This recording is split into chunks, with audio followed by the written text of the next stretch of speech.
রপ্তানির উপরে ডিপেন্ড করে।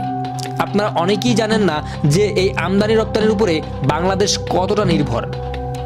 অর্থাৎ শহর থেকে গ্রাম সব জায়গাতেই জীবনযাত্রার ব্যয় বেড়ে যেতে পারে। সবচেয়ে বড় এবং ভয়ঙ্কর ব্যাপার হলো এই সংকট সব সময় সরাসরি কিন্তু জ্বালানির লাইনে দাঁড়িয়ে বুঝতে হবে না। আপনি হয়তো দেখবেন হঠাৎ বিদ্যুৎ পরিস্থিতি খারাপ হচ্ছে, হঠাৎ বাজারে অস্বাভাবিক মূল্য বৃদ্ধি হচ্ছে, হঠাৎ আমদানি ব্যয় বাড়ায় সরকারকে নতুন সিদ্ধান্ত নিতে হচ্ছে।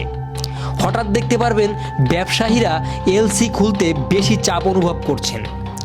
মানেটা কি?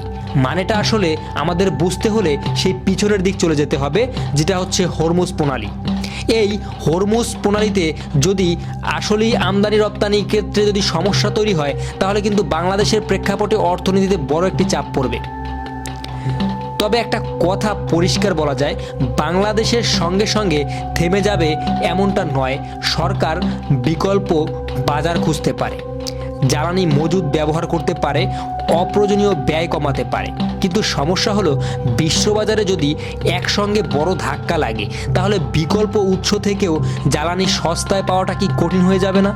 আপনার মতামত কি? অবশ্যই কমেন্ট করে জানাবেন। আসলে তার উপরেই কিন্তু শিপিং খরচ, বিমা খরচ, নিরাপত্তা ঝুঁকি সব কিছু থাকে। অর্থাৎ এগুলোর উপরেই কিন্তু ডিপেন্ড করে আপনার সব কিছুর দাম বৃদ্ধি পায়। তাই হরমুজ প্রণালী বন্ধ হওয়া শুধু একটি আন্তর্জাতিক খবর কিন্তু নয়, এটি বাংলাদেশের জন্য হতে পারে মূল্যস্ফীতি, জ্বালানি সংকট, শিল্প খাতের চাপ এবং সাধারণ মানুষের জীবনযাত্রার ব্যয় বেড়ে যাওয়ার একটি বড় সতর্কবার্তা।